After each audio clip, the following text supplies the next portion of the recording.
Aquí estamos una vez más a través de www.cielosabiertosturradio.com, pasaporte a una nueva vida. En este espacio hablemos de la Biblia. Y el tema que hemos venido desarrollando los días miércoles en este horario a través de cielosabiertosturradio.com es la escatología. Vamos avanzando y por supuesto queda este material en las diferentes redes sociales. ¿Cuáles son estas redes sociales? Para poder tener presente y aquellas personas que quieran hacer un recuento de lo que se ha venido abordando, bien, lo pueden hacer por medio de esas redes sociales. En Facebook, Cielos Abiertos Tu Radio. Facebook, Cielos Abiertos Tu Radio.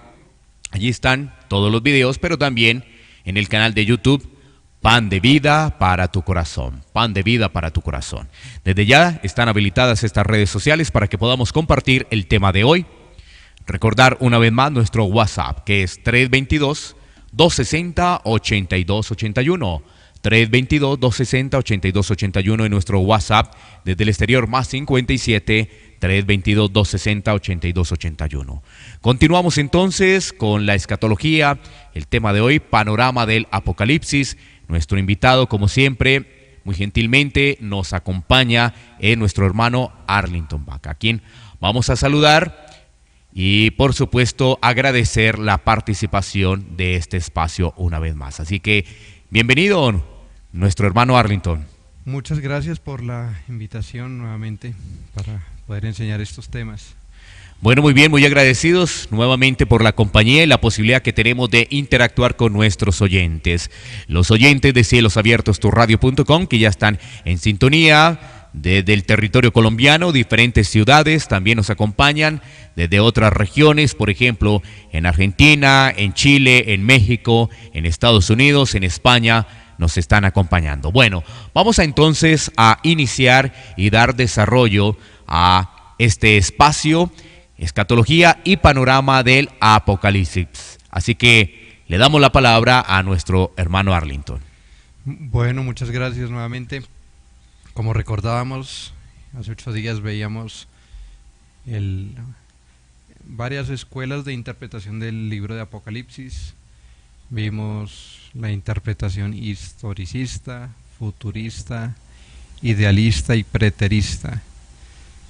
Y bueno, también una adicional que es la ecléctica, que es la que trataba de buscar alguna combinación entre las anteriores.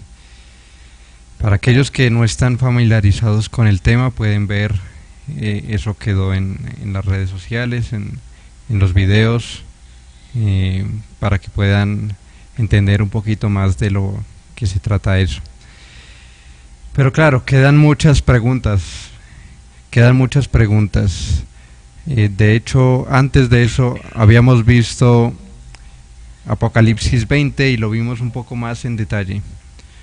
Por razones de tiempo, obviamente es imposible ver todo el Apocalipsis en detalle, pero sí me gustaría dejar al menos un pequeño panorama acerca de todo el libro, una impresión sobre el libro.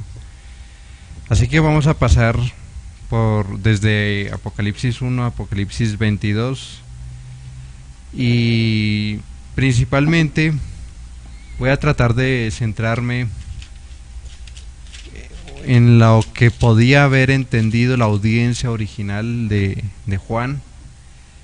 Eso es parte de la interpretación preterista, pero también ver cómo eso puede aplicarse a la iglesia en el día de hoy.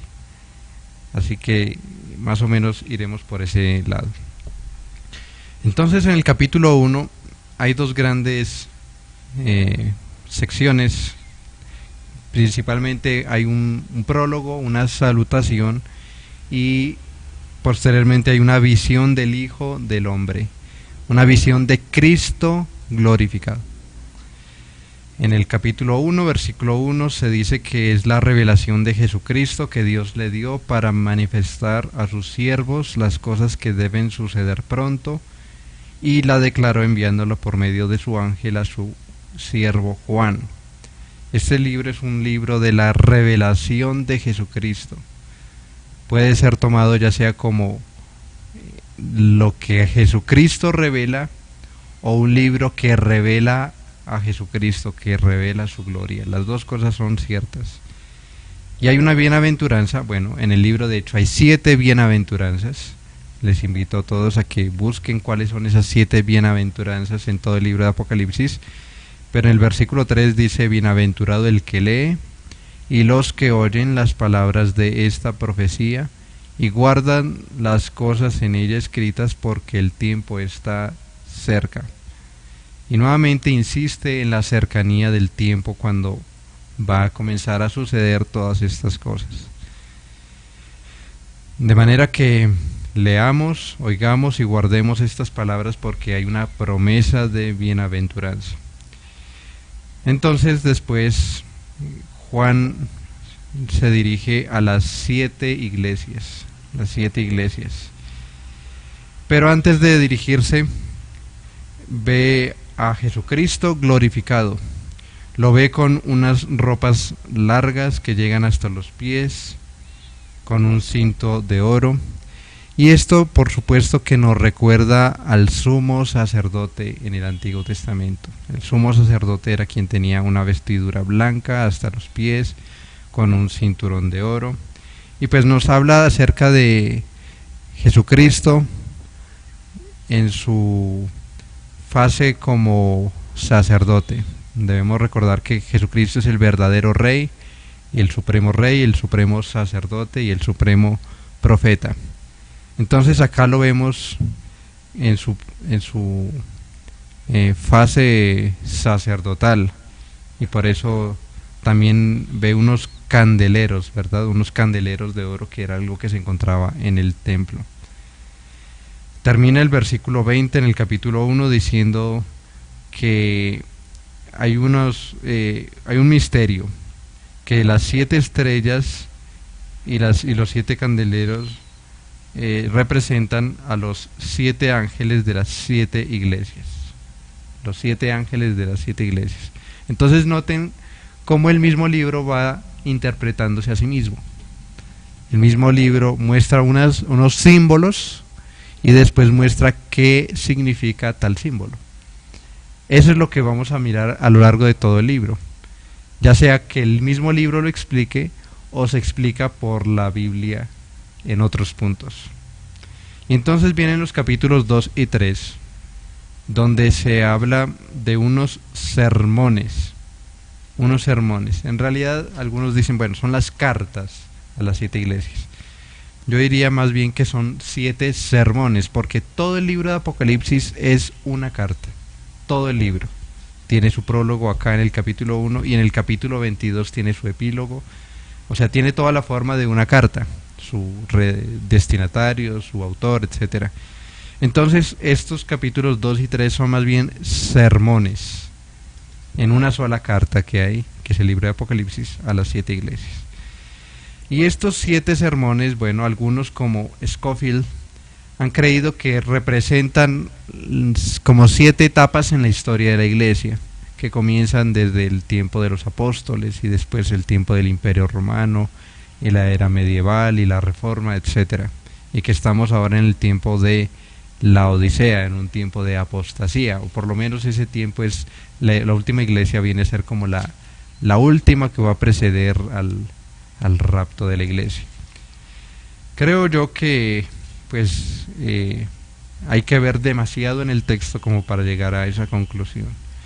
Lo que sí podemos ver es que en todas las 7 iglesias hay situaciones en las que la iglesia en el día de hoy se puede encontrar.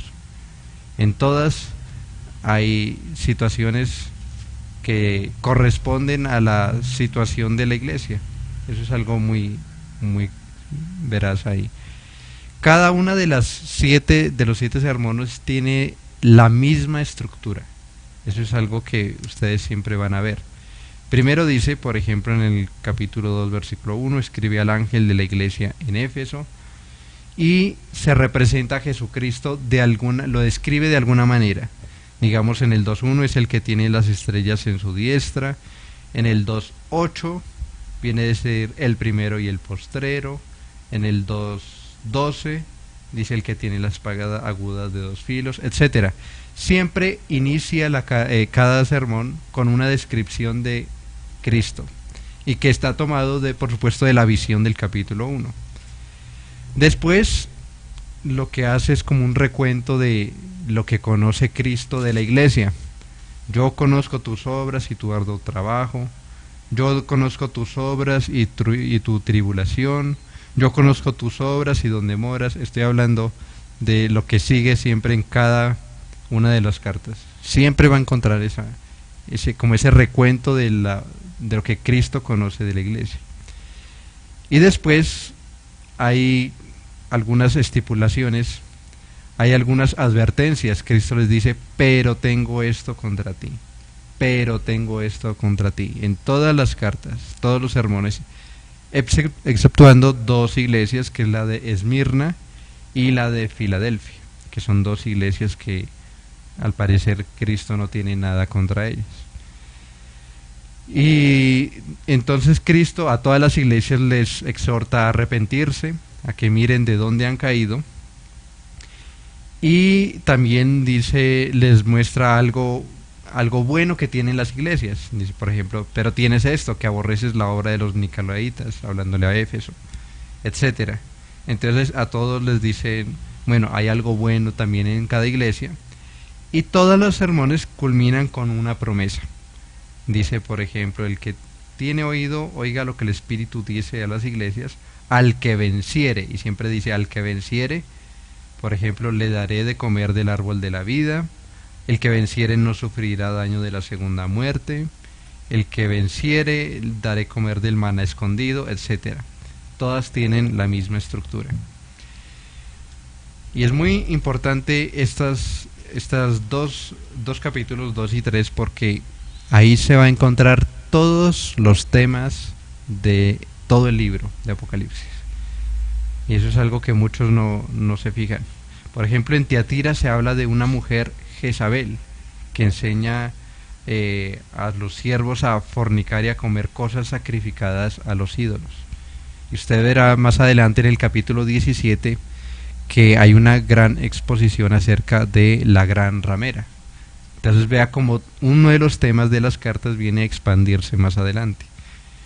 O en el mensaje a Pérgamo se habla de los que ellos tienen ahí a los que retienen la doctrina de Balaam, que enseñaba a Balac a poner tropiezo ante los hijos de Israel. Había un rey malo que es Balac y un falso profeta que es Balaam. El tema del rey malo y el falso profeta lo viene a tomar en el capítulo 13 de Apocalipsis, porque se habla de una bestia que sale del mar, que viene a representar el rey malo, y una bestia que sale de la tierra, que viene a representar un falso profeta. De hecho, el falso profeta es destruido en el capítulo 19.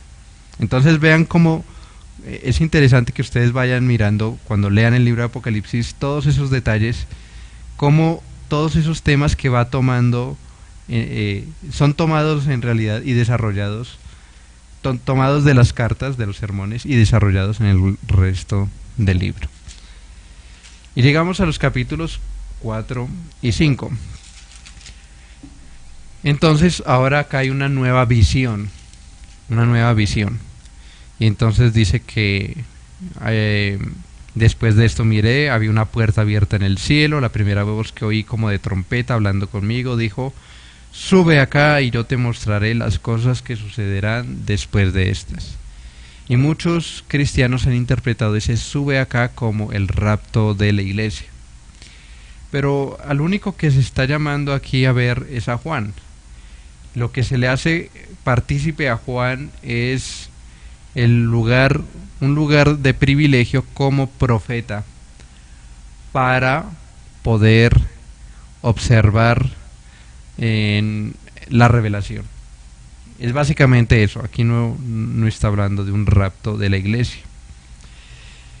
Y dice en el versículo 2 del capítulo 4 que al instante yo estaba en el Espíritu. Esa expresión en el Espíritu, siempre en el Antiguo Testamento, se refiere al hecho de ser guiado, tomado por el Espíritu Santo para recibir una revelación de Dios. Básicamente es que si hay algo como místico o algo así extraño, bueno, no es muy claro, ¿no? Lo que sí es claro es que el Espíritu Santo iba a estar revelándole. De hecho, esa expresión aparece 4 veces en el libro de Apocalipsis.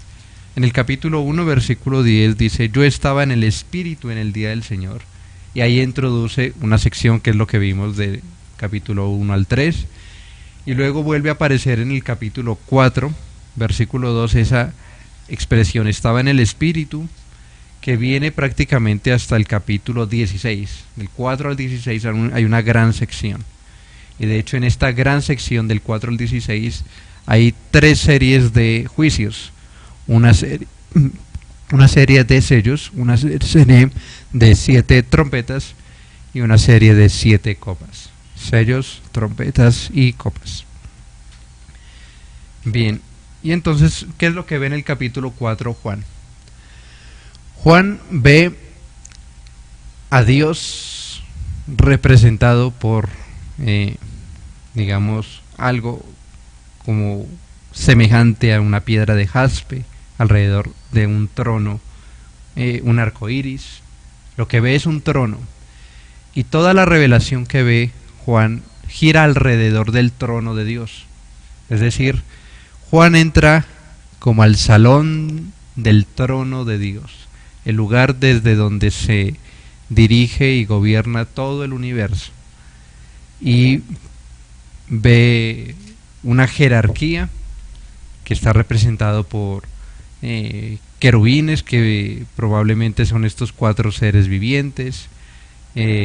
También ve unos 24 ancianos, ve como varios círculos, algunos más cercanos al trono, otros más lejanos, pero él está hablando acerca de esta lo que se llama como la inmanencia de Dios en el cielo, es decir, cómo Dios está cerca de sus criaturas, pero en el cielo. Y eso es básicamente lo que ve en el capítulo 4. En el capítulo 5 es como si se representara la coronación de Jesucristo. Cuando los discípulos vieron a Cristo por última vez, Él les da unas palabras, les dicen que se queden en Jerusalén, etcétera, y luego dice que ascendió a los cielos, una nube lo cubrió. Bueno, ¿y qué pasó después? ¿Qué pasó después de que Cristo ascendió?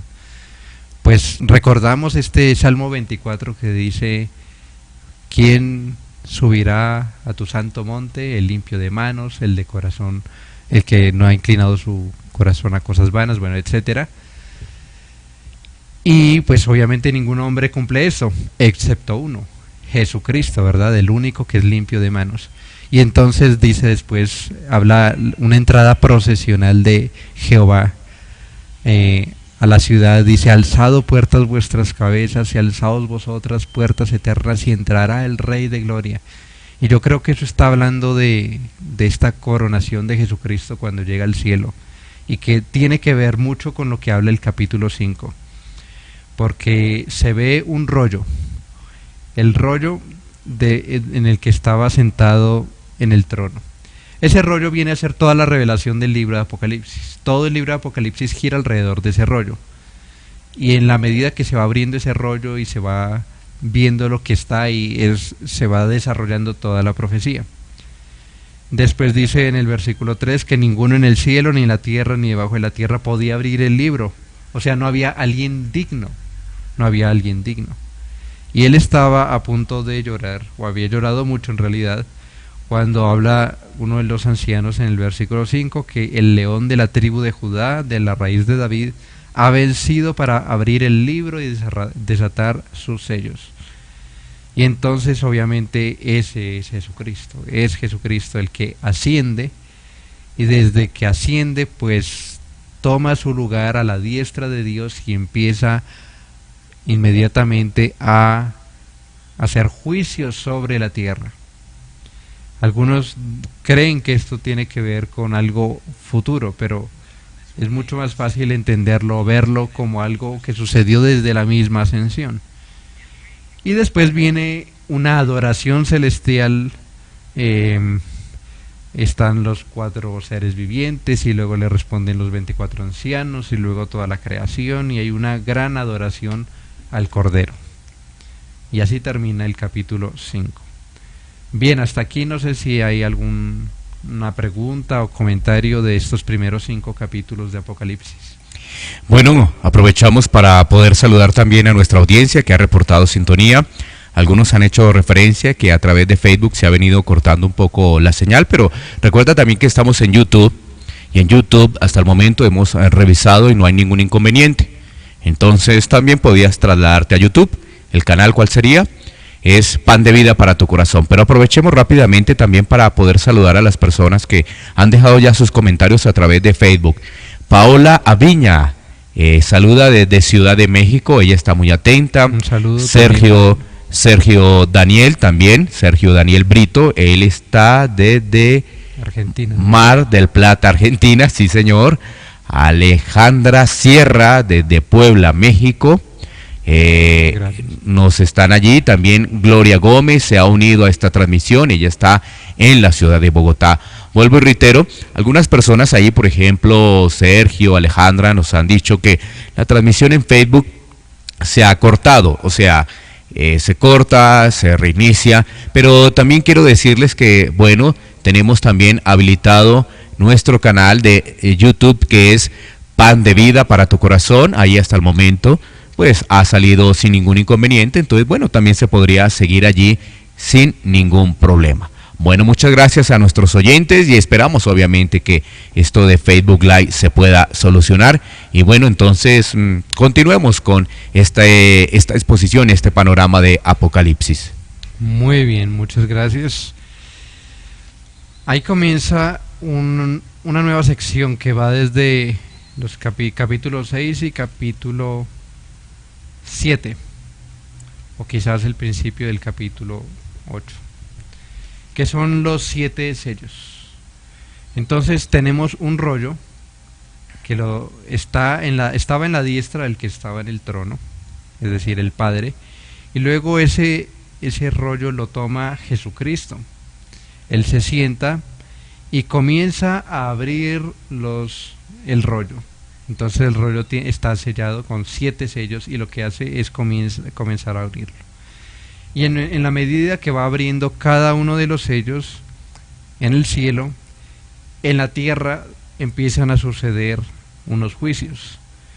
Entonces el primer sello abre y se ve un caballo blanco, y se ve el que lo montaba, tenía un arco y le fue dada una corona y salió venciendo y para vencer. Y pues algunos dicen que se trata del anticristo, porque es como una parodia de Cristo, y que pues aquí comienza en realidad la semana 70 de Daniel, que viene venciendo y para vencer, viene con un evangelio de una supuesta paz, como parodiando a Cristo. Pero me parece que cuando vemos Apocalipsis 19 vemos claramente que el que está sentado en un caballo blanco es Jesucristo, y Jesucristo por supuesto es el que tiene una corona y el que está venciendo y para vencer. Creo que hay muchas razones para entender a este caballo como Cristo, y Jesucristo es el que viene a la tierra a vencer a sus enemigos y a conquistar el mundo por medio del evangelio. Y entonces se ve un segundo sello, que es un caballo bermejo, que habla de quitar a la tierra paz, se le da una gran espada. El tercer sello es un caballo negro con una balanza en la mano, y decía 2 libras de trigo por 1 denario y 6 libras de cebada por 1 denario, pero no dañes el aceite y el vino. Y el cuarto sello es un caballo amarillo, o bueno, en realidad la palabra ahí es verde, solo que pues quizás lo pone como amarillo porque es muy raro ver un caballo verde, quizás por eso le pone el nombre amarillo. y el que lo montaba tenía el nombre Muerte y Hades, y le fue dada potestad sobre la cuarta parte de la tierra para matar con espada, con hambre, mortandad y con fieras de la tierra. Estos 4 caballos, como ya vimos cuando vimos el Sermón del Monte de los Olivos, tiene gran relación con esas señales que son señales antes del fin, que son como estos dolores de parto, principio de dolores lo llama Mateo, y corresponde perfectamente. Y pues por supuesto está hablando del hecho de los conflictos internacionales, del hambre, porque 2 libras de trigo por un denario y 6 libras de cebada por un denario estaba representando en esta época prácticamente el salario de un jornal por algo muy pequeño, es decir, todo se volvió muy caro. Pero no dañes el aceite y el vino. El aceite y el vino viene a nacer a veces como lujos, pero quizás algunos han visto también esto una referencia. O sea, ¿cómo se cumple esto? Bueno, algunos lo ven como unas señales que precedieron antes de la destrucción de Jerusalén. Efectivamente hubo conflictos internacionales, hubo hambre, como lo había dicho el profeta Agabo en Hechos. Incluso del hecho de no dañar el aceite del vino, parece que tiene como un cumplimiento literal en el hecho de cuando hubo un sitio de Jerusalén, evitaron dañar esas cosas. Pero también lo podríamos tomar, aplicar en nuestros días, de cuando vemos los conflictos internacionales, cuando vemos el hambre, vemos el juicio de Dios también. Vemos que Dios está juzgando al mundo y que Dios controla aún estas cosas, y que Dios lo hace justamente para que los hombres se arrepientan. Cuando nosotros veamos eso, pensemos en Dios está llamándonos el arrepentimiento. Pero aún es interesante que aún cuando hay hambre, muchas veces en los pueblos los lujos se siguen conservando, como era el aceite y el vino. Y ahí está también la vanidad del hombre, la obstinación y la vanidad del hombre. Entonces quizás lo podremos aplicar de esa manera. Hay un 5.º sello que ve unas almas de los que habían sido muertos por causa de la palabra y están clamando a Dios por justicia en el cielo. Versículos 9 al 11. Y les dice que esperen un poco. Y entonces el versículo 12 dice que hubo un gran terremoto y el sol se puso negro como tela de silicio, la luna como sangre, las estrellas cayeron, etcétera. El cielo se desvaneció como un pergamino que se enrolla. Ya habíamos visto cómo se usa ese lenguaje en el Antiguo Testamento para hablar de la caída de un reino, la caída de un reino. Y entonces podría significar ya sea la caída del reino de Israel, al cual se le fue quitado el reino y le fue dado a la iglesia, como Cristo había profetizado, y por eso el juicio contra Jerusalén. Pero también podríamos pensar en el día del juicio final, porque al final dice que los reyes de la tierra, los grandes, los ricos, bueno, todos se escondieron en las cuevas. Dice, a los montes caed sobre nosotros, escondednos del rostro de aquel que está sentado, porque el gran día de su ira ha llegado, etcétera. Y pues nos puede hacer pensar del reino del hombre. El reino del hombre finalmente va a caer, se va a desmoronar por la ira poderosa del Cordero. Entonces, ya sea la ira de Dios que vino contra Israel, porque de hecho esto de caer sobre los montes, caer sobre nosotros, fue algo que Cristo les dijo a las mujeres de Jerusalén que lloraban por él, y dicen: no lloren por mí, más bien lloren por sus hijos, porque llegará el día en que dirán precisamente estas mismas palabras, y probablemente se estaba refiriendo a un juicio contra esta ciudad de Jerusalén. Pero no olvidemos que todos vamos a pasar por el día del juicio final, y pues que no nos tome por sorpresa la venida de Jesucristo, la venida del reino eterno de Dios, sino que estemos preparados para ello. El capítulo 7 pues se observa la protección al pueblo de Dios. Porque antes de que sucedan esas plagas, se les dice a los 4 ángeles que están sobre los 4 ángulos de la tierra, les dice que no sople viento alguno sobre la tierra, ni sobre el mar, ni sobre ningún árbol. Y después dice que no hagáis daño a la tierra, ni al mar, ni a los árboles, hasta que hayamos sellado en sus frentes a los siervos de nuestro Dios. Este sello pues tiene que ver con la protección de Dios, tiene que ver, se marcaban a los esclavos en este tiempo. Entonces alguien que era sellado significaba que era propiedad de alguien. Por supuesto, si somos sellados por Dios, somos propiedad de Dios. Y dice el Nuevo Testamento que nosotros hemos sido sellados por el Espíritu Santo. Nos ha dado el Espíritu Santo diciéndonos que somos ahora propiedad de Dios. Y entonces, por supuesto, Dios en medio de estas plagas protege a su pueblo. Efectivamente, cuando sucedieron estas plagas, digamos, en el tiempo de la caída de Jerusalén, Dios protegió a su pueblo. Jesucristo les había dicho que no entraran, no se volvieran a Jerusalén, ni siquiera tomaran su capa, sino que corran y huyan a los montes. Los judíos decían no, Jehová nos va a salvar y nos va a librar como siempre nos libró en el pasado. Mientras Jesucristo les dice no, esta vez no va a pasar eso. Esta vez huyan porque la destrucción va a ser irrevocable. Y efectivamente los que se fueron a los montes, se fueron a una ciudad llamada Pela en Decápolis, ellos se salvaron del juicio, y los que se quedaron en Jerusalén, todos recibieron el juicio. Por supuesto, hoy en día también sucede de la misma manera. Los que oímos las palabras de Dios, nosotros también somos protegidos de los juicios que Dios manda. Somos salvados. Pero por supuesto aquellos que se obstinan y confían en sí mismos, no le hacen caso a Dios, finalmente terminan recibiendo todas las plagas. Hay unos 144,000 de todas las tribus. ¿Por qué 144,000? Quizás es un número simbólico. El número 12 es un número que representa la totalidad o la plenitud del pueblo de Dios. Habían 12 tribus de Israel. También Cristo escogió 12 apóstoles, 12 por 12, 144.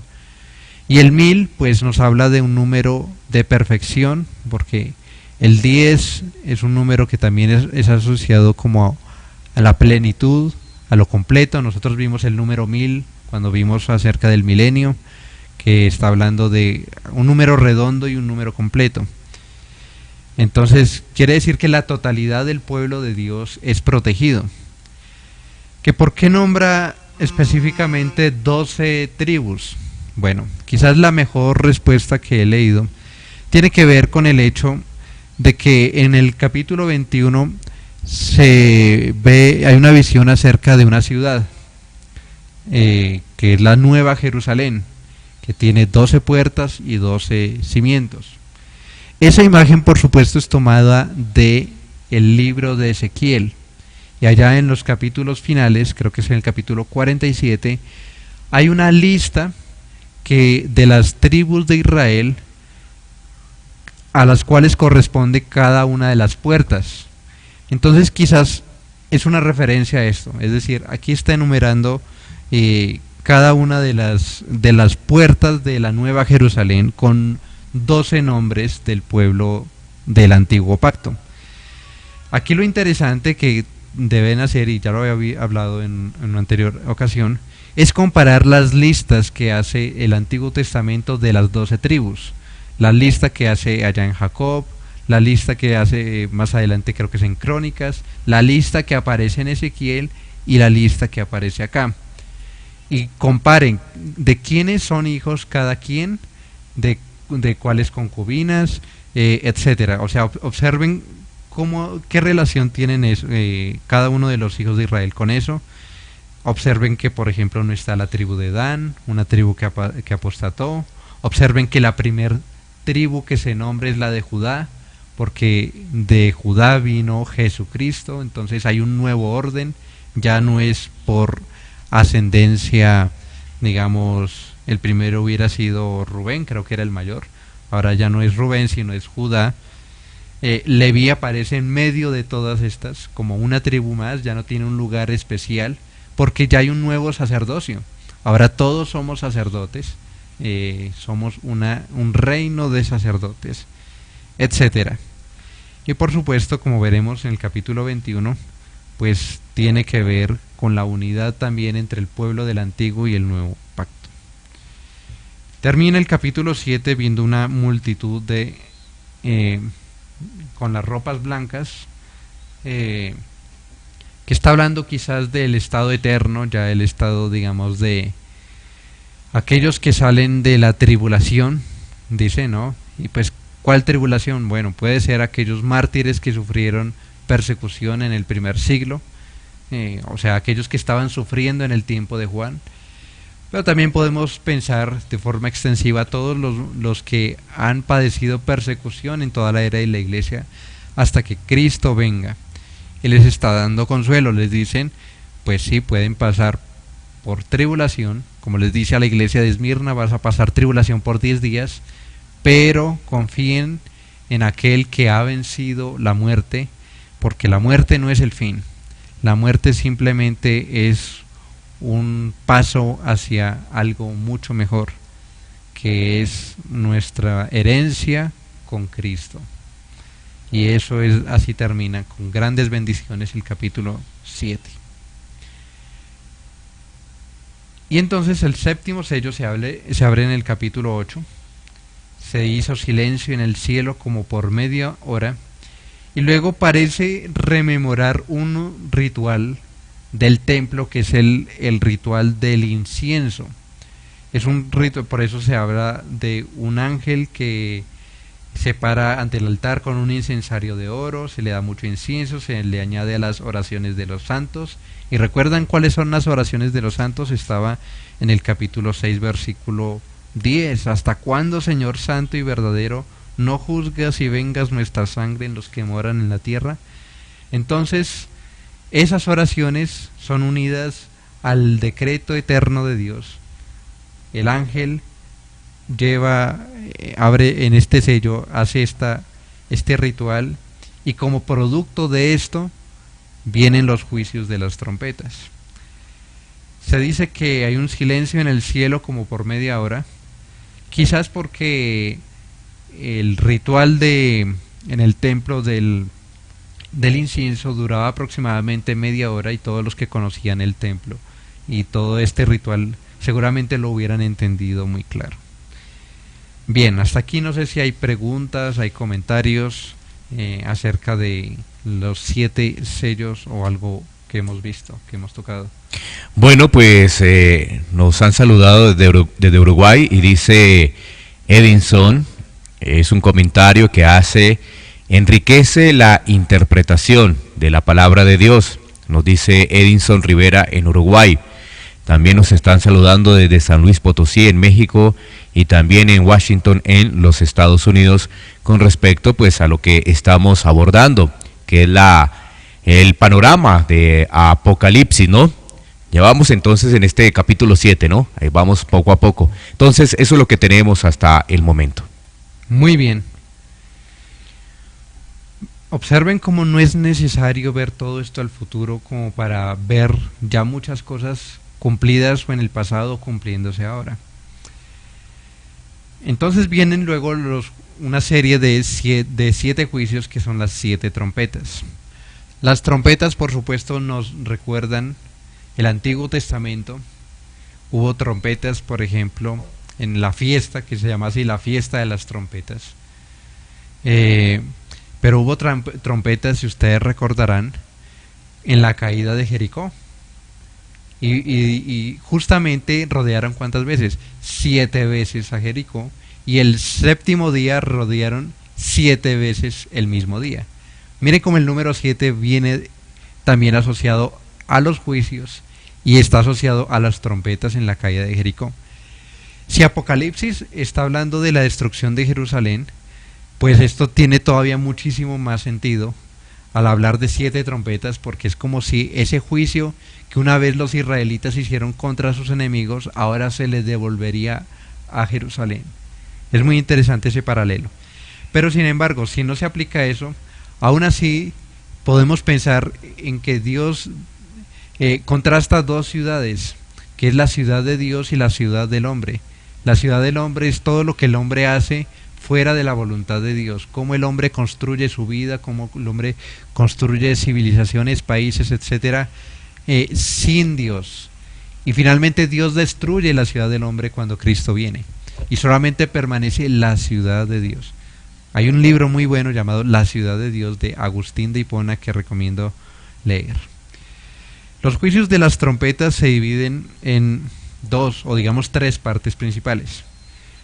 Lo primero está desde el capítulo 8, versículos 6 al 13, que son juicios de 4 trompetas. En los juicios de los sellos se ve que se destruye la 4ª parte de la tierra. En cambio, en las trompetas se destruye la 3ª parte. Por ejemplo, el primer ángel toma la trompeta y hubo granizo y fuego mezclados con sangre, fueron lanzados sobre la tierra, y la 3ª parte de los árboles se quemó. Entonces, la 3ª parte en realidad es algo más grande, o sea, un juicio más grande que los sellos. Entonces, está hablando de un incremento de los juicios de Dios. Entonces hay un juicio que afecta, digamos, los árboles. Y noten que todos los juicios de las trompetas, todos tienen referencia a las plagas de Egipto. Eso es algo que tienen que observar, esa relación. Cada una de las trompetas, y como vamos a ver, cada una de las trompetas corresponde con cada una de las copas, pero corresponden con cada una de las plagas de Egipto. Por ejemplo, el granizo fue una de las plagas de Egipto. El segundo ángel habla de una montaña ardiendo en fuego precipitada en el mar, y dice la 3ª parte del mar se convirtió en sangre, nos recuerda una de las plagas de Egipto. Y murió la 3ª parte de los seres vivientes que estaban en el mar. Una 3ª trompeta, cayó del cielo una estrella que se llama que vino sobre las fuentes de las aguas y se llama Ajenjo. Y la 4ª afecta al sol. Entonces todas están afectando, parecer, y dice que para que se oscureciera la 3ª parte de ellos, no hubiera luz la 3ª parte del día. Entonces hay 4 juicios de trompetas que corresponden con juicios que afectan a la naturaleza. Por supuesto, el juicio que hubo en Jerusalén también afectó a la naturaleza. Muchos árboles fueron talados para poder situar a Jerusalén. Como comentaba la vez pasada, por ejemplo, cuando los israelitas huyeron al mar de Galilea y fueron en un barco, hubo tanta mortandad, los persiguieron y los mataron, que prácticamente, literalmente, el mar de Galilea, una buena parte se volvió sangre. Y en otros lugares, en Tiro, hay muchas cosas que parece tener como cierta referencia, pero aquí lo importante no es tanto eso. Aquí lo importante es esa verdad espiritual de que cuando vemos, y eso también ya es una aplicación a la iglesia hoy en el día, cuando vemos estos juicios que hay sobre la naturaleza, aquí en Colombia, digamos, vemos cómo por causa del pecado se afectan las fuentes de las aguas, bombardean los oleoductos y se daña el ecosistema, la tala indiscriminada. Bueno, todas esas cosas también están controladas por Dios y vienen como juicio de Dios, porque eso finalmente va a afectar la vida del hombre. La voluntad de Dios, en cierta manera, pues nos dio el universo perfectamente para que nosotros lo habitáramos, y nosotros por nuestro pecado hemos recibido esas plagas. Pero también recordar que así como Dios trató a los enemigos del pueblo de Dios, si el pueblo de Dios no cree, no se arrepiente, finalmente esa protección que tuvo ya no la tendrá, sino que finalmente Dios hará con aquellos, por ejemplo, aquellos que se dicen cristianos, como hizo o como hace con aquellos que no son su pueblo. Entonces, que temamos ante los juicios de Dios para que nos esforcemos y venzamos el mundo. Bueno, después viene el capítulo 9 con 2 ayes. Final del capítulo 8 termina con 3 ay sobre la tierra. Entonces hay un ay, que es un quinto ángel, de una estrella que cae al cielo y se le da la llave del abismo. Probablemente está hablando del mismo Satanás. Y entonces recordábamos que Satanás cayó cuando Jesucristo vino, ¿cierto? Con su vida, con su ministerio, con su muerte, con su resurrección. Es como una caída de Satanás. Si esto se refiere a la destrucción de Jerusalén, pues hay una referencia en Mateo capítulo 12 que es muy interesante, porque cuando vemos este juicio de la quinta trompeta, dice que, sale del pozo del abismo, sale langostas sobre la tierra y se le da el poder que tienen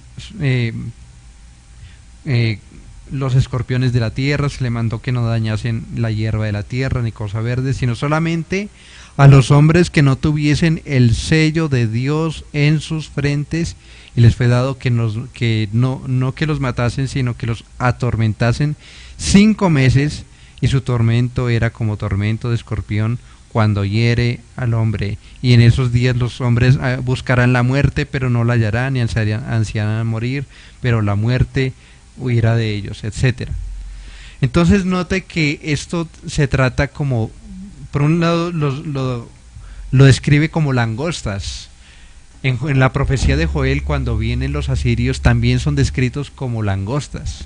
Entonces probablemente está hablando de ejércitos, pero son ejércitos demoníacos, salen del abismo y atormentan a los que no son creyentes.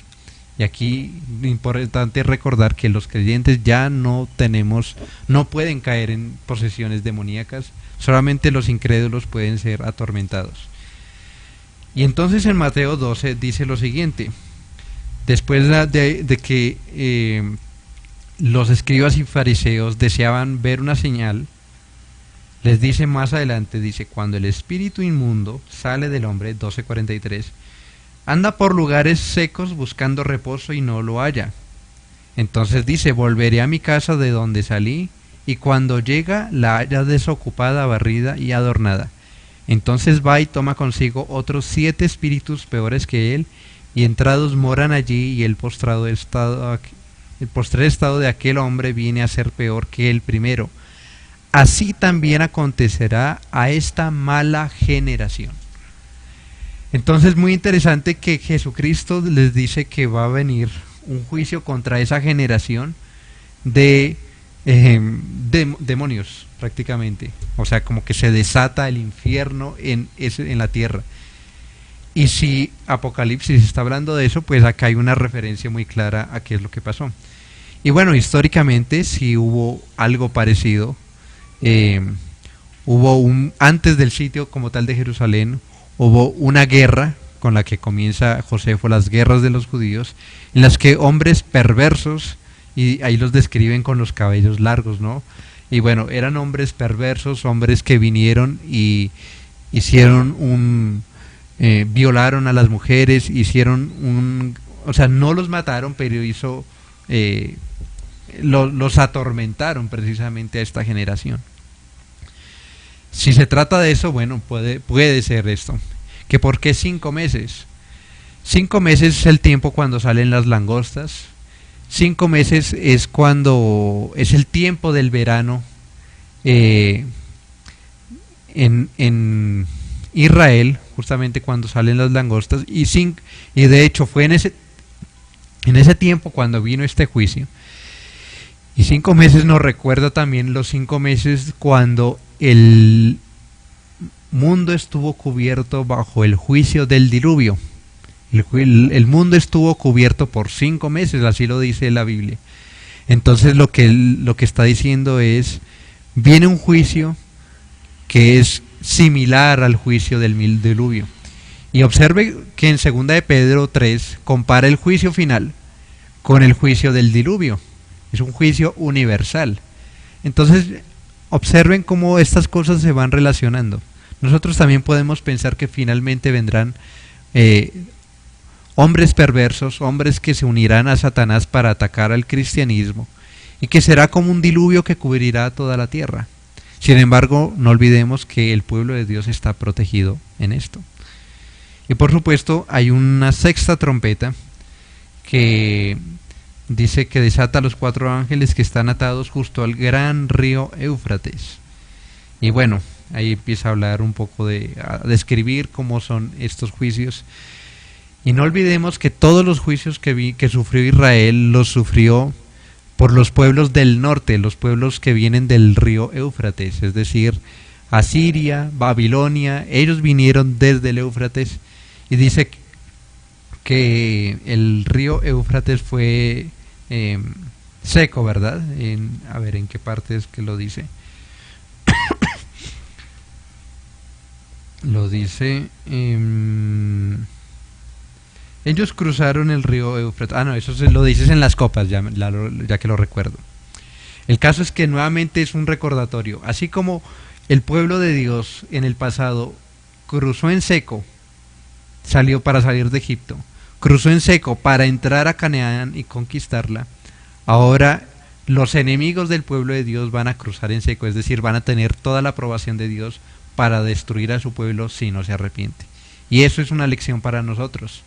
Si aquellos que están en la iglesia no se arrepienten, si aquellos que están en la iglesia creen que finalmente van a pasar por el día del juicio de Dios, y creen que pueden ser librados sin confiar en Jesucristo, sin arrepentirse, pues Dios finalmente dejará que los que no son creyentes puedan recibir parte de los juicios con la aprobación de Dios. Eso es para que tengamos. El capítulo 10 y 11, ahorita vamos a ir un poquito más rápido. Capítulo 10 se ve un ángel con un juramento. Es una escena que después es tomada también del libro de Ezequiel, porque dice que se coma un librito, ¿verdad? Que dice que le amargará el vientre, pero en su boca será dulce como la miel. Y está hablando, y después le dice que predique profetice sobre pueblos, naciones, lenguas y reyes. Está hablando del hecho de que por un lado el juicio, este ángel jura y dice que el juicio va a venir. Hay unos 7 truenos que no les deja escribir, probablemente una serie de 7 juicios que no son revelados, o que no son por lo menos inspirados. Y el hecho de que coma un librito y que será dulce en la boca, pero le amargará el vientre, está hablando del hecho de que aquellos que trabajan en el evangelio y predican muchas veces tienen que sufrir las aflicciones misioneras, que el evangelio es dulce, efectivamente, pero muchas veces sufrimos la persecución, sufrimos la oposición, esto que viene a ser como amargo, ¿verdad? Y entonces se describe finalmente los 2 testigos. Los 2 testigos, primero en el capítulo 11 se mide el templo. Recordamos que en el Nuevo Testamento se protege al pueblo de Dios y es llamado como templo. Entonces quizás es una referencia al pueblo de Dios, a la iglesia. Allá está la referencia a los 42 meses, los 1260 días, que puede ser una referencia tanto al hecho de que el pueblo de Dios en el tiempo de esta tribulación que sufrió Israel, pues advirtió y profetizó al pueblo de Israel, pero también puede ser una referencia simbólica a la vida de la iglesia. La iglesia es como estos 2 testigos que de hecho dice que si alguno quiere dañarles, sale fuego de la boca de ellos. ¿Qué quiere decir? Nosotros cuando predicamos salvación al que cree y condenación al que no cree.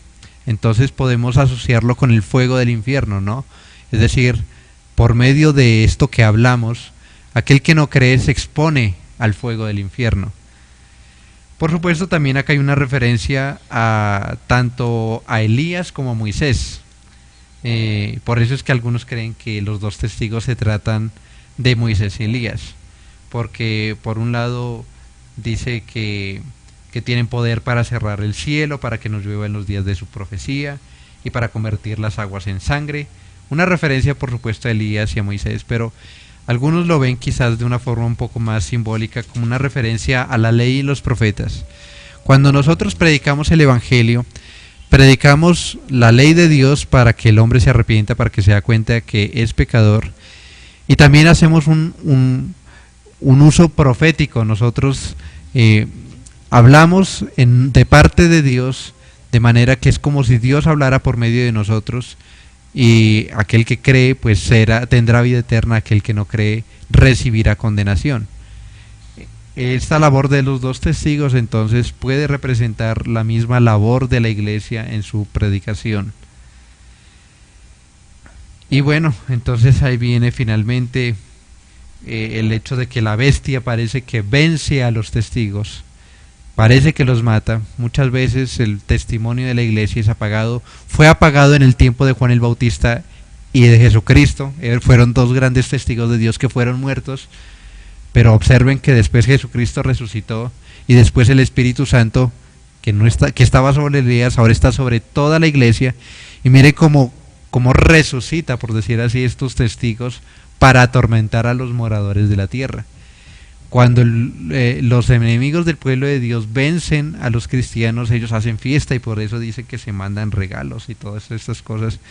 Pero finalmente Dios vence, y entonces viene la séptima trompeta, el tercer ay, que habla de la venida gloriosa de Jesucristo para hacer juicio sobre los que moran en la tierra. Entonces no sé si hasta este punto hay preguntas o comentarios. Bueno, pues hemos recibido también más comunicaciones de nuestros oyentes. Por ejemplo, en Florencia, departamento del Caquetá, también nos están saludando, y también en Facebook. Vuelvo y reitero, ¿no es cierto?, que hemos tenido alguna dificultad, quizás sea por el internet en la transmisión de Facebook Live, y pues no ha habido problemas hasta el momento en la transmisión de YouTube. Entonces, les decimos a nuestros oyentes que también nos pueden sintonizar, o en este caso ver a través del canal de YouTube, que es Pan de Vida para tu Corazón. Entonces ahí en ese canal también se pueden trasladar algunas personas, ya que efectivamente estamos revisando en Facebook Live y se corta la transmisión, se corta bastante la transmisión, y eso no genera una continuidad para poder entender la exposición de nuestro hermano Arlington. Así que bueno, esa sería también la invitación, y si todo salió bien al final, pues sabes ¿qué haremos? Bajaremos de YouTube para volver a subir el video en Facebook, para que igual se tenga presente. Bueno, pero eso esperemos más adelante. Bueno, entonces continuemos precisamente con esta exposición. Muy bien, y este capítulo 11 marca una división de el libro de Apocalipsis. A partir del capítulo 12 en adelante viene una nueva división. El capítulo 12 comienza con el nacimiento de Cristo de la mujer. Esta mujer, por supuesto, no es la Virgen María, como es representada por muchos católicos, como esta mujer con la luna debajo de sus pies y una corona de 2 estrellas, no. Esta mujer simplemente representa al pueblo de Israel. Es el pueblo que tenía las 2 estrellas, son las 12 tribus de Israel, y este hecho de el sol y la luna y las estrellas nos recuerda, por supuesto, el sueño de José, que es una referencia al pueblo de Israel. Y entonces vemos a Jesucristo que nace, y el dragón está a punto de matarlo.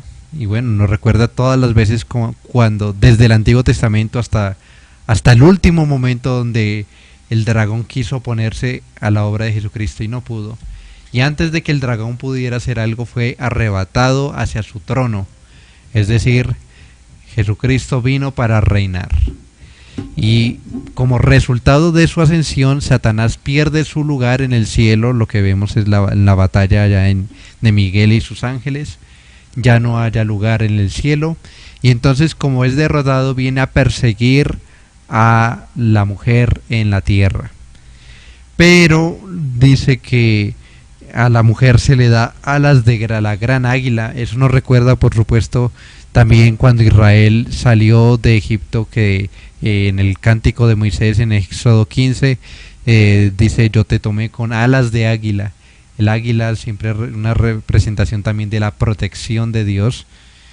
Y entonces la serpiente arroja agua de su boca, pero Dios abre y ayuda a la mujer para que la tierra trague su boca. Siempre es la protección del pueblo de Dios por parte de Dios. Y el enemigo, pues dice que de hecho después viene a atacar a la descendencia de la mujer, o sea, la iglesia. El enemigo siempre se va a oponer a la obra de Dios, justamente porque Jesucristo reina, porque Jesucristo está en el trono, pero Dios va a proteger a su pueblo. Los capítulos 13 y 14 nos describen los enemigos del pueblo de Dios. Ya hablamos de una bestia, la bestia que sale del mar en el capítulo 13, representa un poder político. Muy probablemente para ellos se trata del poder político de Roma, por el cual, de hecho, hay una referencia aquí a las bestias de Daniel, y la última corresponde al Imperio Romano. Y también la bestia que sale de la tierra nos habla de un poder religioso. Nos dice de una bestia que tiene dos cuernos semejantes a un cordero, pero habla como dragón. Por supuesto, Satanás se viste como ángel de luz y sus ministros. Entonces, mire y Jesucristo mismo lo dijo, mire, que tengamos cuidado de los que vienen como ovejas, como corderos, pero son lobos feroces, lobos rapaces por dentro. Entonces es un cordero que habla como dragón. ¿Cómo reconocemos un falso profeta? ¿Cómo habla un falso profeta? Y entonces es un poder religioso que probablemente tiene que ver, ya sea en ese tiempo, con el Israel apóstata, el Israel incrédulo que persiguió a la iglesia, pero también puede ser una referencia al poder idólatra de Roma, que adoraba a César. Y por eso la referencia a la marca de la bestia, el 666. El 666 es un número de hombre, o sea, si el 7 es la perfección, lo máximo que puede aspirar el hombre es al 6. Y son 6 porque es como una parodia de la Trinidad, ¿verdad? Y así como hay algunos que son sellados por Dios, el que tienen el sello de Dios, o sea, los creyentes, los que tenemos el Espíritu Santo, los incrédulos están sellados por por la bestia, es decir, los que hacen la voluntad de la bestia. Aquel que rechaza a Dios se somete finalmente a Satanás, a su dominio y a sus siervos, que son los poderes políticos y religiosos que hay en el mundo. Y en el capítulo 14 se habla de la victoria de aquellos 144,000, es decir, en medio de todo el pueblo de Dios es protegido. Se hace una mención a Babilonia, una referencia, digamos, a un enemigo del pueblo de Dios, y que probablemente también puede ser considerado como Israel se convirtió en idólatra y entonces se terminó uniendo a los ídolos a los cuales idolatraba, entre esos Egipto, Babilonia, Sodoma. Bueno, así lo trata el libro de Apocalipsis. Y finalmente se ve a Jesucristo volviendo en las nubes, al final del capítulo 14. Ciega la tierra. Eso hay una referencia muy clara ya a Mateo capítulo 13, cuando la parábola de la siega, del trigo y de la cizaña. Y por supuesto dice que pisa el lagar de la ciudad, salió sangre hasta los frenos, por 1600 estadios. Curiosamente, 1600 estadios es casi digamos, lo que cubría la tierra de Israel. Claro, 1600 viene de 4 por 4 por 16 por 1000, no, por 100. Es decir, hay una referencia al número 4. El número 4 tiene mucho que ver con la tierra. Entonces puede ser una referencia a este juicio nuevamente contra Israel, por eso los 1600 estadios, pero también una referencia al hecho de que Dios viene a poner un juicio sobre la tierra. Capítulo 15, hay una visión en el cielo. Nuevamente es como este ritual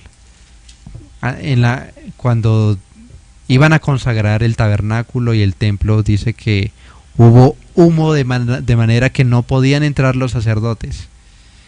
¿Y qué significaba eso? Los sacerdotes entran para interceder. Si hay humo que no pueden entrar los sacerdotes, como aquí en el capítulo 15, significa que no vale intercesión que valga. Es decir, cuando Dios resuelve hacer un juicio, se cubre de humo para que las intercesiones no valgan. Y eso es algo peligroso, por supuesto, para aquel que no está en Cristo.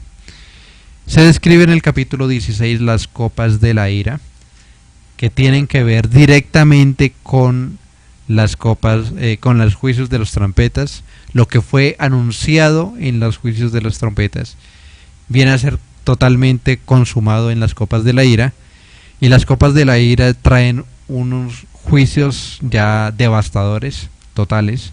No es la cuarta ni la tercera, sino ya son totales. Si observan, si ustedes leen por ejemplo a Josefo, pueden leer el libro Días de Retribución de David Chilton, hay una referencia muy cercana de estas copas de la ira a muchas cosas que parecieron suceder en Jerusalén.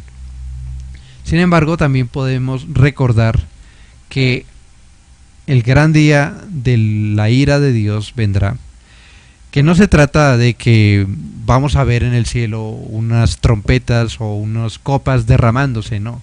Simplemente vamos a percibir, a ver que en los juicios que trae sobre la tierra y el juicio final, está Dios detrás de todo eso y está representado por medio de trompetas, por medio de copas.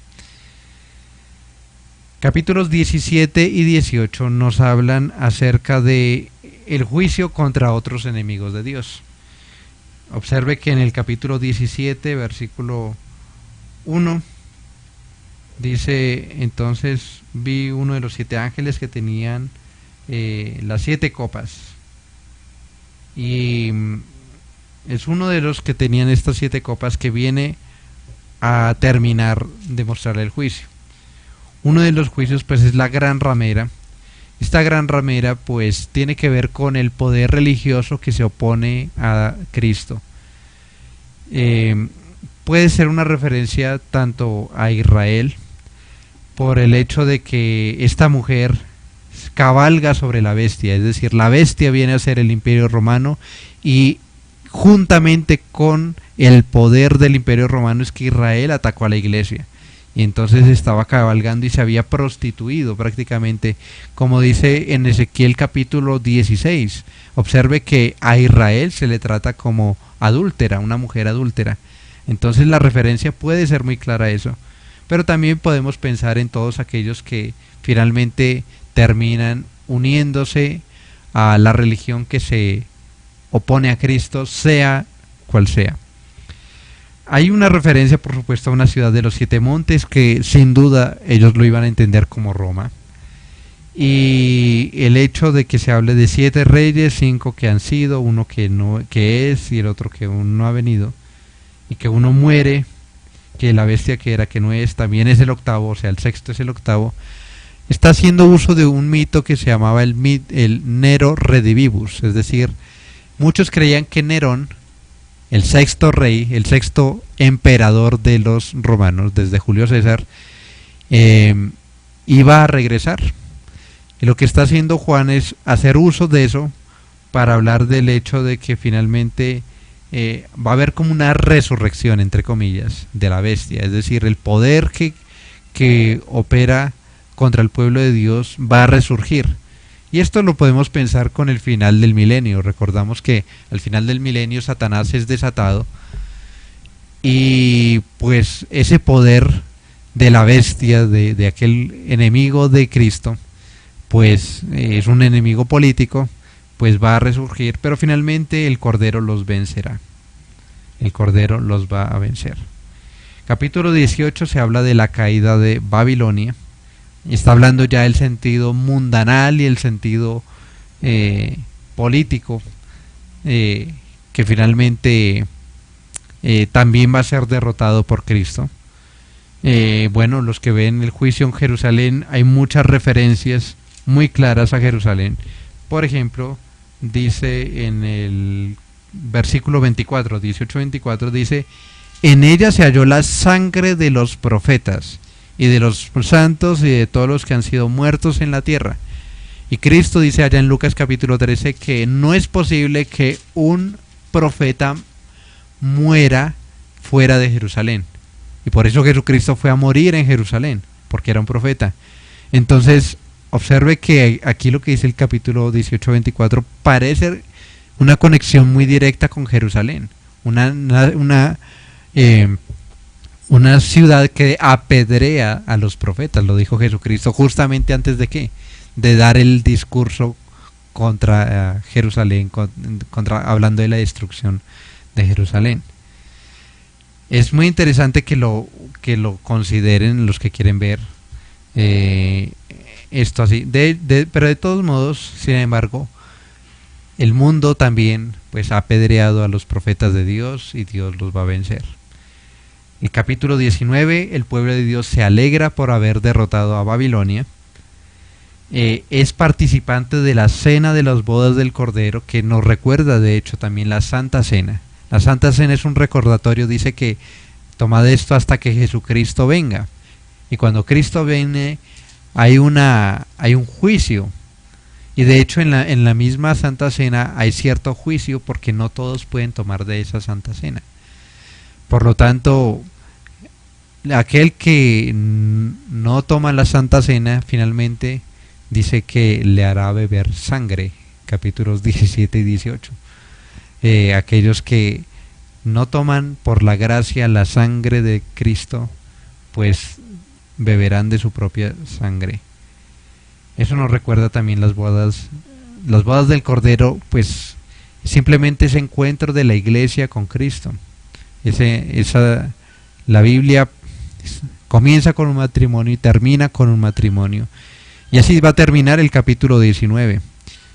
Termina con Jesucristo en el jinete del caballo blanco, destruyendo a la bestia, al falso profeta. Ya destruyó a Babilonia y vino el juicio, y luego el capítulo 20, que ya lo observamos, que termina también con el juicio de Satanás y el juicio del trono blanco, que es finalmente el juicio contra el último enemigo que queda, que es el hombre. La muerte y el Hades son lanzados en el lago de fuego, y vienen los cielos nuevos y tierra nueva. Pero observemos que en los cielos nuevos y tierra nueva pues se ve tres grandes cosas. Se ven la nueva creación, se ve el nuevo templo y se ve la nueva Jerusalén. Todas esas realidades ya las vivimos en cierta manera. Nosotros ya somos ciudadanos de la nueva Jerusalén, lo dice en Gálatas capítulo 4, en Hebreos 12. Que ya estamos en cielos nuevos y tierra nueva, en un sentido sí, porque hay una nueva creación que vino después de que Cristo vino. Ahora el mundo ya no estaría centrado en Israel, sino viene el reino de Dios a todo el mundo. Hay un nuevo orden con un nuevo templo, hay una nueva Jerusalén. Entonces Él es el que hace nuevas todas las cosas. Pero cuando viene a mostrar a la novia que se ha preparado, pues lo que ve es una ciudad.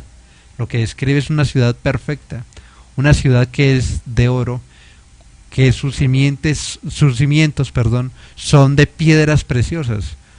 Pues está hablando de la magnitud, de la magnificencia, de lo precioso que es el pueblo de Dios. Nosotros metemos en una caja fuerte una piedra preciosa, pero en cambio esta ciudad es tan rica que la caja fuerte, por decirlo así, de la ciudad, o sea, los muros, lo que cubre la ciudad son las piedras preciosas. Y pues, ¿qué es lo precioso que está ahí? Pues la presencia de Dios, que por eso no necesitan de templo, no necesitan de lumbrera, porque está Jesucristo. Y termina finalmente con una visión del Edén, el capítulo 22, el paraíso restaurado, aquel paraíso que fue alguna vez dado a Adán y que lo rechazó por su pecado, viene a ser restaurado por el postrer Adán. Todas esas bendiciones finalmente ya en un sentido las vivimos, las anticipamos la iglesia, y cuando Jesucristo venga las vamos a recibir plenamente. De manera que ese es el mensaje del libro de Apocalipsis. Consuélense porque Dios va a derrotar a sus enemigos, Dios está en el trono, Dios protege a su pueblo, aun si son muertos, están venciendo al mundo, y esfuércense por vencer porque las recompensas que Dios da son inimaginablemente superiores a todo lo que el mundo ofrece. Bueno, por ejemplo, algunas personas, cuando se habla del libro de Apocalipsis, lo que hacen es sentir miedo. Por ejemplo, tú nos estás haciendo referencia que lo que hace el libro también es traer consuelo, traer de alguna forma esperanza a los creyentes. Entonces la pregunta sería, ¿de dónde algunos entonces miran Apocalipsis como un libro de miedo? Bueno, por un lado por su postura futurista de ver que bueno, va a venir un anticristo, y ese es el tema para la próxima, el anticristo, y que va a estar a perseguir a todo el mundo, que ya no podremos ni comprar ni vender sin la marca de la bestia. Entonces hay miedo a ser marcado, hay miedo a que le caigan esos juicios porque lo ven tan literales. Pero por un lado, o sea, no olviden que el pueblo de Dios aquí está guardado, está preservado. No olviden que también tenía que haber una referencia a las iglesias que recibieron la profecía, y hay gran evidencia de que podemos ver muchos de esos juicios en ese momento. Yo no tengo miedo del libro de Apocalipsis por dos razones: porque yo veo muchas cosas ya cumplidas, y porque muchas cosas que veo que se están cumpliendo, veo que Dios está en el trono controlándolas, y veo que Dios está protegiendo al pueblo de Dios, a su pueblo, y que por lo tanto los únicos que tienen que temer son los incrédulos. Eso sí es. El único que tiene que temer es un incrédulo, pero ese temor lo tiene que llevar al arrepentimiento. Si se quiere salvar y si quiere ser protegido por Dios, pues entonces crea en Jesucristo. Por eso este libro habla del Evangelio de Jesucristo. Habla del Evangelio. Cree en Jesucristo y va a experimentar esas 7 bienaventuranzas que el libro habla. Entonces tome en serio esas bienaventuranzas aquel que tiene temor. Hay 7 bienaventuranzas y muchas promesas para el pueblo de Dios.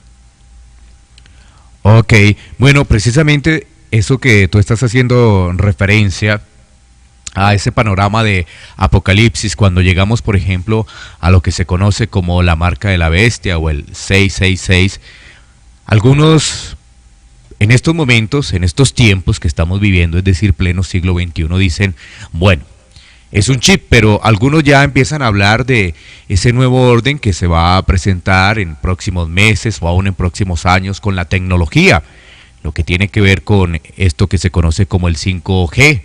Entonces ya lo están tomando así, pero la pregunta aquí no tiene que ver tanto con eso, no tienen tanto que ver con eso, sino cómo veían, cómo interpretaban, por ejemplo, los reformadores allí en el siglo XVI, precisamente ese pasaje donde se habla del 666 o de la marca de la bestia.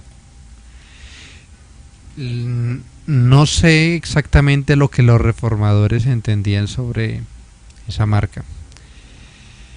Lo que sí sé es cómo la Biblia puede dar esa respuesta muy fácilmente.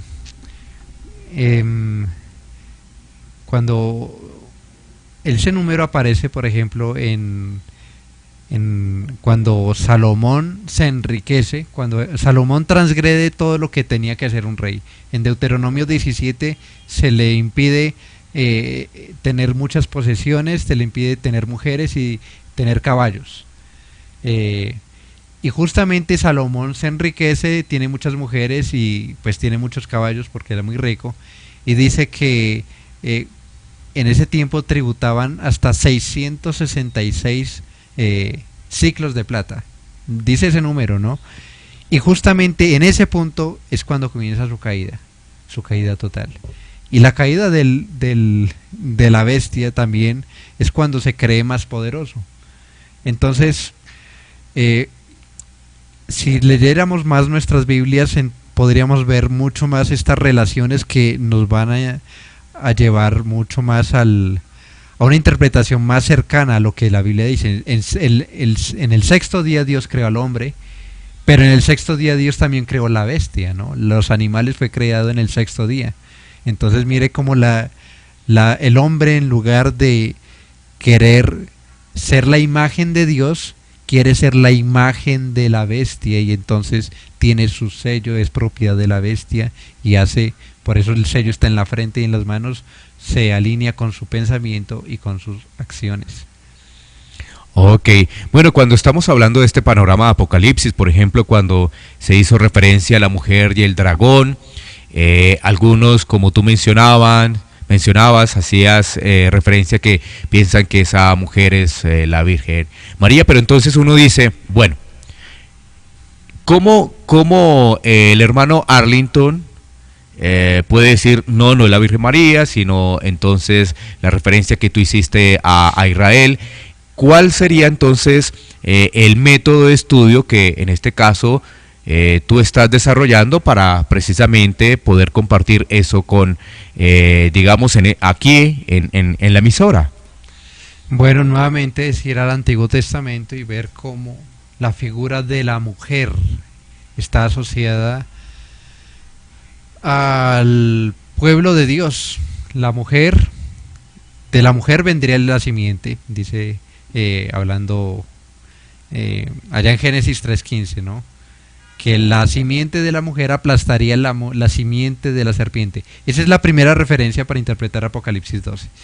Y después vemos la simiente como el pueblo de Dios es preservado en Set, de donde viene Enoc, de donde viene Noé, y ahí es preservada la simiente, y después vendría Abraham, y después a la misma nación de Israel muchas veces se le compara como una mujer, se le compara como alguien, como la esposa de Jehová, la desposada, aquella con quien hizo un pacto matrimonial. Por eso de hecho se le trata como una mujer adúltera cuando se va a los ídolos, porque ha abandonado a su marido.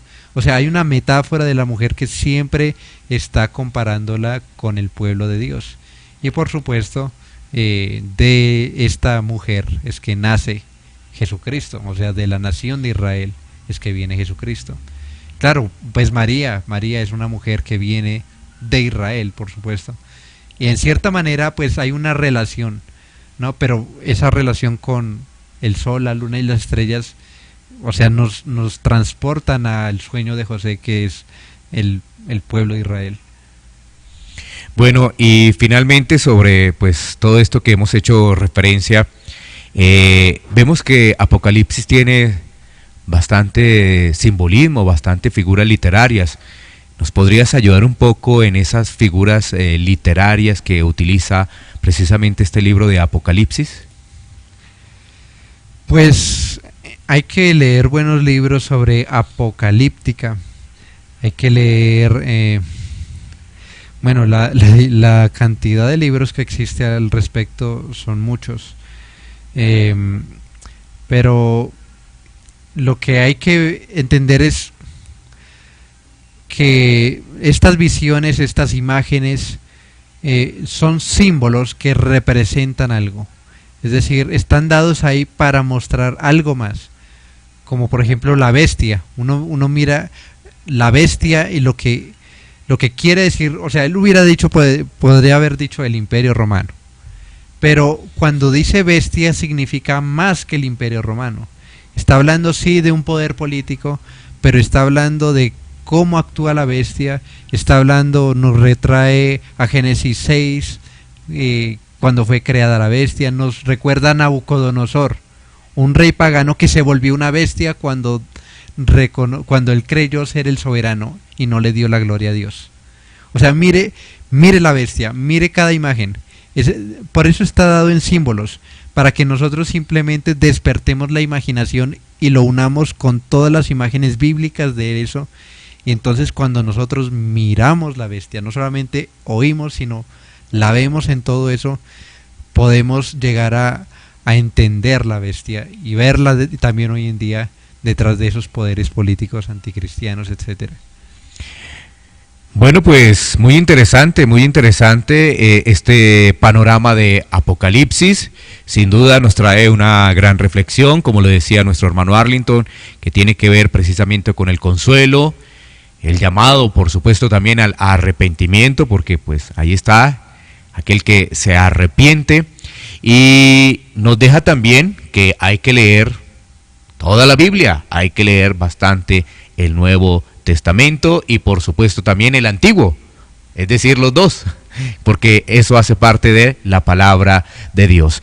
Bueno, entonces estamos llegando al final, estamos agradeciendo también a nuestros oyentes, decirles que vamos a revisar muy bien lo que sucedió con Facebook, que obviamente se cortó porque algunas personas nos están haciendo referencia, vamos a analizarlo y vamos por supuesto a mirar si ponemos en línea ahí de YouTube. Bueno, ya estaremos mirando más adelante cómo solucionar esta situación. A nuestro hermano Arlington, pues una vez más poderle agradecer este tiempo, lo que nos ha entregado este panorama muy rápido de Apocalipsis, pero sin duda muy interesante. Así que muchísimas gracias. Muchas gracias por el tiempo, gracias a toda la audiencia y invitados para la próxima semana el tema el anticristo. Bueno, así que ya está dada la invitación para la próxima semana en este espacio Hablemos de la Biblia, el anticristo. Así que será muy interesante seguir avanzando en estos temas de la escatología, en estos temas que hemos venido desarrollando desde hace algún tiempo en Hablemos de la Biblia. Bueno, por el momento no es nada más. Estamos finalizando este espacio, agradeciendo la sintonía de nuestros oyentes. Muchísimas gracias y si el Señor lo permite, nos reencontraremos muy pronto.